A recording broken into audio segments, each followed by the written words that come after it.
नमस्कार दोस्तों, स्वागत है हमारे YouTube चैनल में। दोस्तों, मैं हिस्ट्री का पार्ट 6 लेकर आया हूं, जो बहुत ही महत्वपूर्ण प्रश्न है जो भारतीय इतिहास से पूछे जाते हैं। आपके राजस्व लेखपाल, फार्मासिस्ट, प्रयोगशाला टेक्नीशियन, एक्सरे टेक्नीशियन और दोस्तों स्वास्थ्य कार्यकर्ता में जो क्वेश्चन आपके 30 नंबर के बनते हैं मेडिकल से संबंधित हिस्ट्री में जीएस जीके के पार्ट से, वह मैं लेकर आया हूँ। बहुत ही महत्वपूर्ण है। जो भी भाई बहनें चैनल पर नए हैं, चैनल को सब्सक्राइब, लाइक, ज़्यादा से ज़्यादा शेयर कर दीजिएगा, जिससे यह वीडियो, यह नोट्स उन भाई बहनों तक पहुँच जाए जो यूपी ट्रिपल एससी मेंस में की परीक्षा देने जा रहे हैं।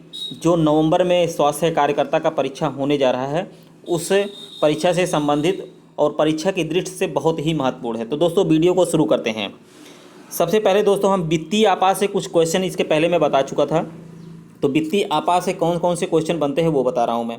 वित्तीय आपात की उद्घोषणा तब लागू की जाती है जब राष्ट्रपति को यह समाधान हो जाए कि ऐसी स्थिति उत्पन्न हो गई है कि भारत या उसके राज्य क्षेत्र किसी भाग का वित्तीय अस्थायित्व या प्रत्यय संकट में है। इसको ध्यान में रखिएगा दोस्तों, संकट में है। तभी जो है वित्तीय आपात की उद्घोषणा राष्ट्रपति के द्वारा जो है की जाती है। नेक्स्ट है दोस्तों, वित्तीय आपात की उद्घोषणा का संसद द्वारा 2 मास के अंदर अनुमोदन अनिवार्य है। अभी तक देश में वित्तीय आपात एक बार भी नहीं लागू किया गया है। जब से अब भारत आज़ाद हुआ है दोस्तों, तब से अभी तक एक बार भी जो है वित्तीय आपात नहीं लागू है। बहुत मोस्ट इम्पॉर्टेंट क्वेश्चन है, तो बहुत ज़्यादा बार पूछा गया है। संविधान संशोधन से क्या क्या क्वेश्चन बनते हैं वो मैं आपको बता रहा हूँ दोस्तों। थोड़ा तेज़ी से बताऊँगा, नहीं तो वीडियो ज़्यादा बड़ा हो जाएगा। और जो भी भाई बहनें चैनल पर नए हैं, चैनल को सब्सक्राइब, लाइक, ज़्यादा से ज़्यादा शेयर कर दीजिएगा। यह वीडियो बहुत ही महत्वपूर्ण है दोस्तों। भारतीय इतिहास से बहुत क्वेश्चन इसमें से बनते हैं। संविधान संशोधन से संबंधित प्रावधान संविधान भाग 20 में दिए गए हैं। संविधान संशोधन से संबंधित उपबंध संविधान के अनुच्छेद 368 में दिए गए हैं। अभी दोस्तों मैं वन लाइनर बता रहा हूँ, इसके बाद मैं आपको ऑब्जेक्टिव बहुविकल्पी टाइप के प्रश्न हल कराऊंगा, जो आपका जो है प्रैक्टिस सेट से रहेगा। नेक्स्ट है दोस्तों, संविधान संशोधन प्रणाली दक्षिण अफ्रीका के संविधान से ग्रहण की गई है। भारतीय संविधान में संशोधन की शक्ति भारतीय संसद में निहित है। स्विट्जरलैंड देश में जनता को संविधान संशोधन प्रस्तावित करने की शक्ति है। प्रक्रिया की दृष्टि से भारत संविधान में किए जाने वाले संशोधन को 3 साधारण बहुमत से, विशेष बहुमत से और विशेष बहुमत राज्य के अनुसमर्थन से भागों में विभाजित किया जा सकता है। नेक्स्ट है, संविधान संशोधन के लिए संयुक्त बैठक का प्रावधान नहीं है। संविधान संशोधन के लिए संयुक्त बैठक का प्रावधान नहीं है। राष्ट्रपति संशोधन विधेयक पर अनुमति देने के लिए बाध्य है। संविधान संशोधन विधेयक संसद किसी भी सदन में प्रस्तावित किया जा सकता है। श्रीमती इंदिरा गांधी के प्रधानमंत्री काल में संविधान में सर्वाधिक संशोधन किए गए। सबसे ज़्यादा संविधान संशोधन कब किया गया था, ये भी पूछा जाता है कि श्रीमती इंदिरा गांधी जी जब प्रधानमंत्री रहे, उनके कार्यकाल में संविधान में सर्वाधिक बार संशोधन किया गया। संविधान संशोधन का अनुच्छेद 368(4) संविधान संशोधन के न्यायिक पुनर्विलोकन में वर्जित करता है। नेक्स्ट क्वेश्चन है सब दोस्तों, संविधान संशोधन संविधान के मूल ढांचे को नष्ट करता है तो न्यायालय उसे अविधिमान्य घोषित कर सकता है। भारतीय संविधान में प्रथम संशोधन कब हुआ था? जून 1951 में प्रथम संशोधन किया गया था। पंचायत तथा स्थानीय स्वशासन से क्या क्या क्वेश्चन बनते हैं मैं आपको वो बता रहा हूँ दोस्तों। बहुत महत्वपूर्ण वीडियो है। भारतीय संविधान के भाग 9 में पंचायत से संबंधित प्रावधान है। सामुदायिक विकास कार्यक्रम 2 अक्टूबर 1952 को प्रारंभ किया गया था। राष्ट्रीय प्रसार सेवा कार्यक्रम 2 अक्टूबर 1953 को प्रारंभ किया गया। भारत में स्थानीय स्वशासन का जनक किसे कहा जाता है दोस्तों? बहुत इंपॉर्टेंट क्वेश्चन है दोस्तों, यह बहुत बार पूछा गया। भारत में स्थानीय स्वशासन का जनक वायसराय लॉर्ड रिपन को माना जाता है। अनुच्छेद इसमें दिया है दोस्तों, संविधान के अनुच्छेद 40 में राज्यों को पंचायत के गठन का निर्देश दिया गया है। पंचायतों के लिए बलवंत राय मेहता समिति का गठन वर्ष 1957 में किया गया। ये बहुत बार पूछा गया, बलवंत राय मेहता समिति किससे संबंधित है? तो पंचायतों के लिए है दोस्तों।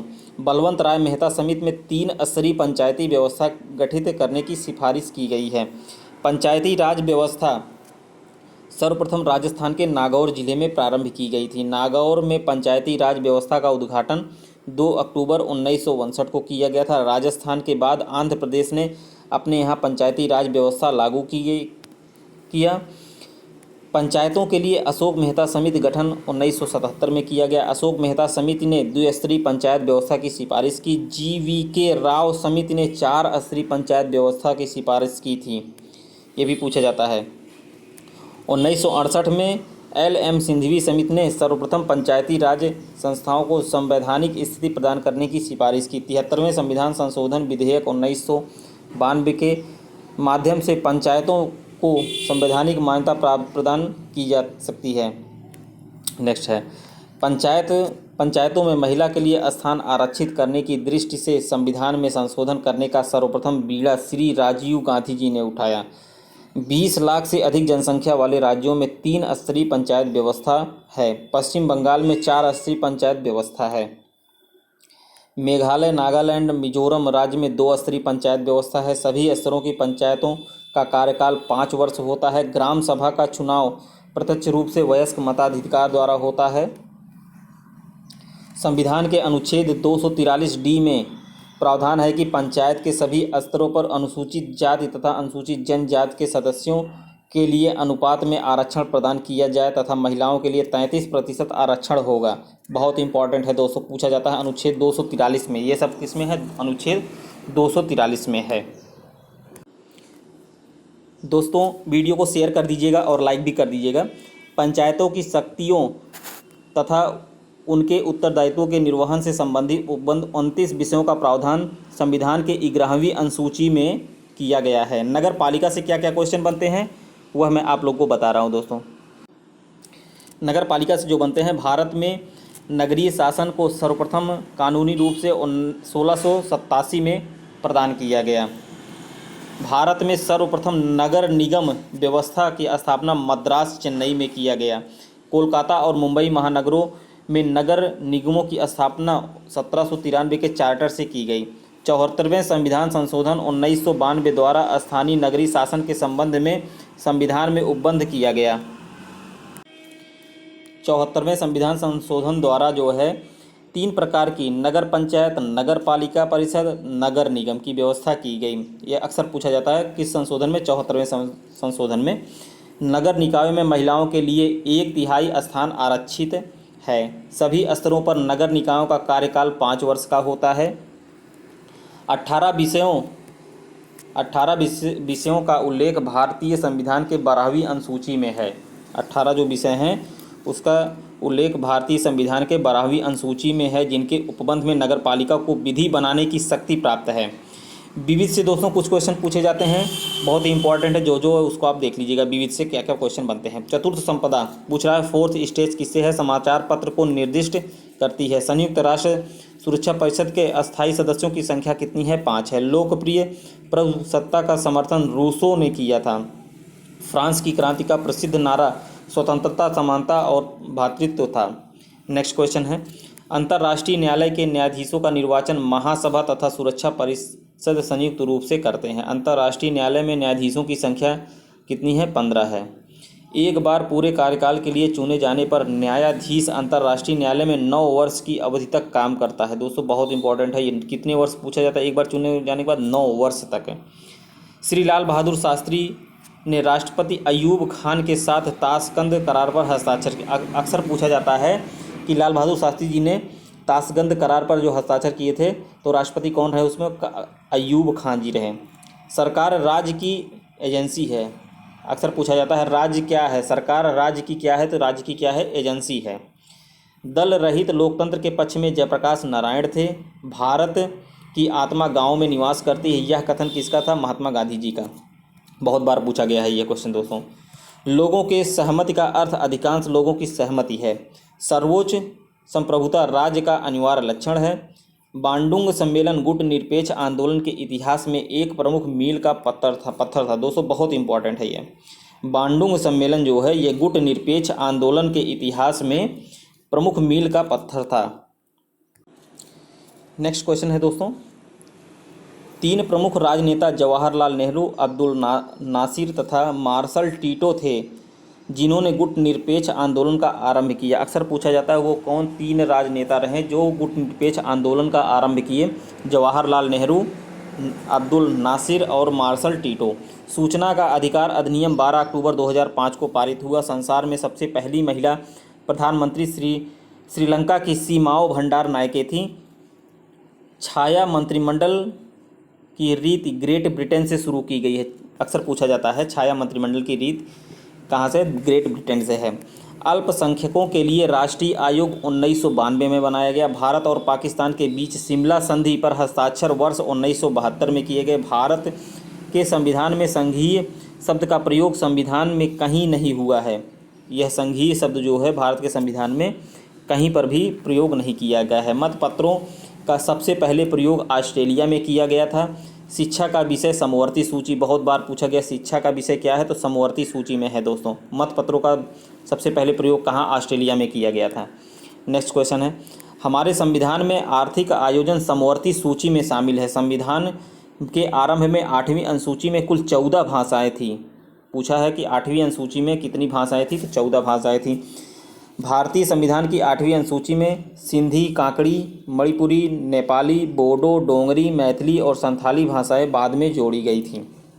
दोस्तों आपको बता रहे हैं कि पहली अनुसूची दूसरी अनुसूची से, मतलब इससे कैसे क्वेश्चन कौन कौन से बनते हैं। पहली अनुसूची राज्य तथा संघ राज्य क्षेत्र का वर्णन, पहली अनुसूची में यह है।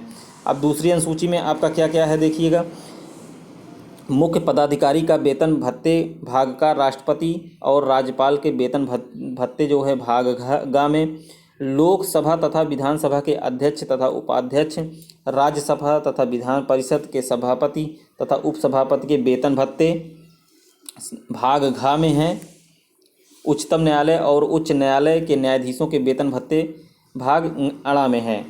भारत के नियंत्रक महालेखा परीक्षक के वेतन भत्ते, ये सब जो है इसमें है। तीसरी अनुसूची में व्यवस्थापिका के सदस्य, मंत्री, राष्ट्रपति, उपराष्ट्रपति, न्यायाधीशों आदि के शपथ लिए जाने के प्रति जो है प्रारूप दिया गया है। चौथी अनुसूची देखिएगा, उसमें राज्यसभा में स्थानों का आवंटन राज्यों तथा संघ राज्य क्षेत्रों से है। और पाँचवीं अनुसूची में अनुसूचित क्षेत्र और अनुसूचित जनजातियों के प्रशासन नियंत्रण से संबंधित उपबंध दिए गए हैं। जो अनुसूचियों से प्रश्न बनेंगे वो मैं आपको बता रहा हूँ। छठी अनुसूची असम, मेघालय, त्रिपुरा, मिजोरम राज्य के जनजाति क्षेत्र के प्रशासन के विषय में उपबंध है। सातवीं अनुसूची में विषयों के वितरण से संबंधित सूची फर्स्ट संघ सूची, सेकंड राज्य सूची, सूची थर्ड जो है समवर्ती सूची है। आठवीं अनुसूची जो है दोस्तों उसमें जो है भाषाएं कितनी है, 22 भाषाओं का उल्लेख है। आठवीं अनुसूची में 22 भाषाओं का, अक्सर पूछा जाता है कि कितनी भाषाएं हैं, तो टोटल 22 भाषाएं हैं। और किस अनुसूची में है, तो 8वीं अनुसूची में, बहुत बार पूछा गया। 9वीं अनुसूची में कुछ भूमि सुधार संबंधित अधिनियमों का विधि मान्यकरण हुआ है। 10वीं अनुसूची दल परिवर्तन संबंधी उपबंध है। 11वीं अनुसूची पंचायती राज से संबंधित है। और 12वीं अनुसूची जो है नगरों में स्थानीय स्वशासन से संबंधित है। भारत के राष्ट्रीय चिन्ह से क्या क्या क्वेश्चन बनते हैं दोस्तों। राष्ट्रीय प्रतीक सारनाथ स्थित अशोक का सिंह स्तंभ, भारत सरकार ने इसे 26 जनवरी 1950 को अपनाया। प्रतीक के नीचे मुंडकोपनिषद लिखा गया है। और सूत्र सत्यमेव जयते देवनागरी लिपि में लिखा गया। अक्सर पूछा जाता है देवनागरी किस लिपि में है, देवनागरी लिपि में है दोस्तों। राष्ट्रीय ध्वज इसमें दिया है, जो राष्ट्रीय ध्वज जो है 3 पट्टियों वाला तिरंगा है। ऊपर गहरा जो है केसरिया है, ऊपर जो है गहरा केसरिया है, बीच में सफ़ेद है, सबसे नीचे गहरा हरा रंग है। सफ़ेद पट्टी के बीच में नीले रंग का चक्र है जिसमें 24 तीलियां, अक्सर पूछा जाता है कितनी तीलियां हैं, 24 तीलियां हैं, जिसे सारनाथ में अशोक के सिंह स्तंभ पर बने चक्र से लिया गया है। अक्सर पूछा जाता है ध्वज की लंबाई एवं चौड़ाई, कभी कभी चौड़ाई और लंबाई भी पूछता है, तो यहाँ लंबाई और चौड़ाई का अनुपात जो है 3:2 है। अगर चौड़ाई और लंबाई पूछता है तो 2:3 हो जाएगा। तो यहाँ पर लंबाई कितना है, 3 है, और चौड़ाई जो है 2 है। ध्वज का प्रारूप 22 जुलाई 1947 को अपनाया गया। भारतीय राष्ट्रीय ध्वज का केसरिया रंग जो है निस्वार्थ भक्ति भावना का है। सफ़ेद रंग शांति के पथ का है, पथ पर चलने और अच्छे आचरण का है। और हरा रंग प्रगति एवं समृद्धि के साथ हमारे संबंध का प्रतीक है। ये क्वेश्चन बहुत बार दोस्तों इसमें से बनते हैं, आपके राष्ट्रीय ध्वज से बहुत बनते हैं। चक्र जो है क्या है? चक्र प्रगति का, धर्म के, राज्य के का प्रतीक है दोस्तों। राष्ट्रीय झंडे के रंगों और उसके मध्य में चक्र के महत्व का यथेष्ट वर्णन डॉक्टर राधाकृष्णन द्वारा संविधान सभा में किया गया था। भारतीय जो ध्वज संहिता 2002 के अनुसार सभी भारतीय नागरिकों एवं निजी संस्थाओं आदि को भी नियमों का पालन करते हुए राष्ट्रीय ध्वज प्रदर्शन का अधिकार है। इसमें दिया है दोस्तों राष्ट्रगान से संबंधित क्या क्या क्वेश्चन बनते हैं, ये भी आप देख लीजिएगा। राष्ट्रगान से जो बनते हैं दोस्तों,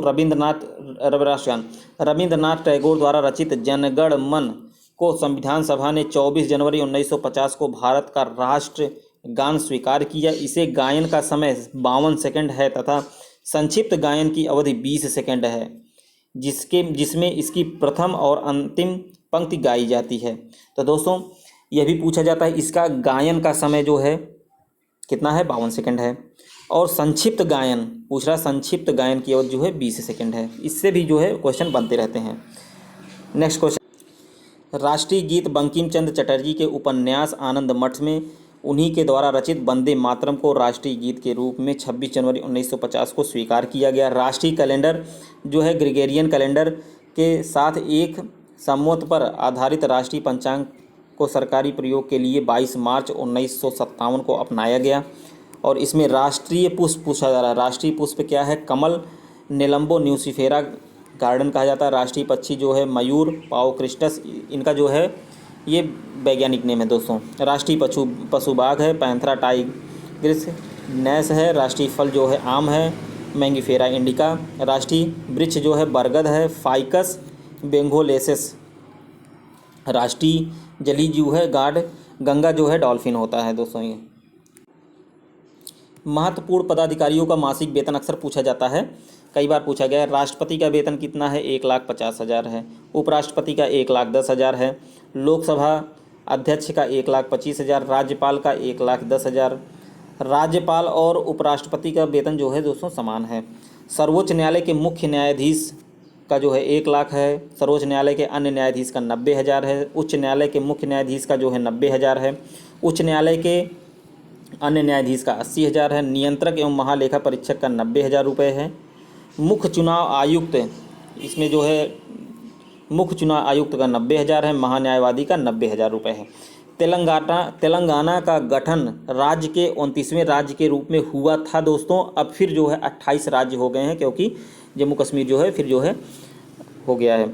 अब तेलंगाना जो है 29वें राज्य के रूप में हुआ था। अक्सर पूछा जाता है कि तेलंगाना का जब गठन हुआ था तो किस नंबर के राज्य में हुआ था? तो 29वें राज्य के रूप में गठन हुआ था। अक्सर ऐसे क्वेश्चन पूछते हैं। संविधान के महत्वपूर्ण अनुच्छेद हैं दोस्तों। ये पार्ट जो है 6 है और 6 और 7 में आप संविधान से संबंधित प्रश्न पाएंगे। अभी जो इसमें मैं बता रहा हूँ, अनुच्छेद 1 भारत जो है राज्यों का संघ। अक्सर पूछा जाता है कि भारत राज्यों का संघ है, किस अनुच्छेद में? तो अनुच्छेद 1 में। अनुच्छेद 3 जो बहुत महत्वपूर्ण अनुच्छेद है दोस्तों, मैं वही बताऊँगा आप लोग को, जिससे क्वेश्चन बनते हैं। संसद नए राज्य बना क्षेत्रों, सीमाओं एवं नामों में परिवर्तन कर सकती है, अनुच्छेद 3 में। अनुच्छेद 53 है, संघ की कार्यपालिका शक्ति राष्ट्रपति में निहित रहेगी। अनुच्छेद 64 में उपराष्ट्रपति राज्यसभा का पदेन अध्यक्ष होगा। अनुच्छेद 74 एक मंत्रिपरिषद होगी जिसके शीर्ष पर प्रधानमंत्री रहेगा। अनुच्छेद 76 राष्ट्रपति द्वारा महान्यायवादी की नियुक्ति। अनुच्छेद 108 दोनों सदनों में गतिरोध हो तो संयुक्त अधिवेशन का प्रावधान है। तो दोस्तों अनुच्छेद से इतने क्वेश्चन मैं बताया हूँ। अब पार्ट नंबर जो 7 में लेके आऊँगा क्वेश्चन, जो भारतीय इतिहास का भाग 7वां, उसमें और अनुच्छेद से भी क्वेश्चन है, मैं आप लोग को बताऊँगा।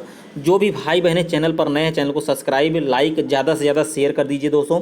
यह स्वास्थ्य विभाग, राजस्व लेखपाल, जो यूपी SSSC मेंस की परीक्षा होने जा रही है, उससे संबंधित क्वेश्चन मैं बता रहा हूँ। तो दोस्तों आज के लिए इतना ही दोस्तों। टोटल 7 पार्ट मैं बनाया हूँ, 7 भाग भारतीय इतिहास का। और जो भी भाई बहनें चैनल पर नए, चैनल को सब्सक्राइब, लाइक, ज़्यादा से ज़्यादा शेयर कर दीजिएगा। और सभी भाग दोस्तों, भाग 1 से लेकर 7 तक आप देखेंगे तो भारतीय इतिहास का जो महत्वपूर्ण पॉइंट है वही मैं बताया हूँ। और इसके बाद मैं आप साइंस का बताऊँगा। आप लोग पूरा पार्ट देखिए। इसके बाद मैं बहुविकल्पी प्रश्न हल कराऊँगा। मेंस परीक्षा जैसे नज़दीक आएगी, अभी तो पेट का रिजल्ट नहीं आया है। पेट के रिजल्ट आने के बाद जो है डिपेंड होगा कि कितनी कट ऑफ कैसे कब नोटिफिकेशन आएगा, कब फॉर्म भरना है। तो दोस्तों आज के लिए बस इतना ही, नेक्स्ट वीडियो में मिलते हैं। धन्यवाद।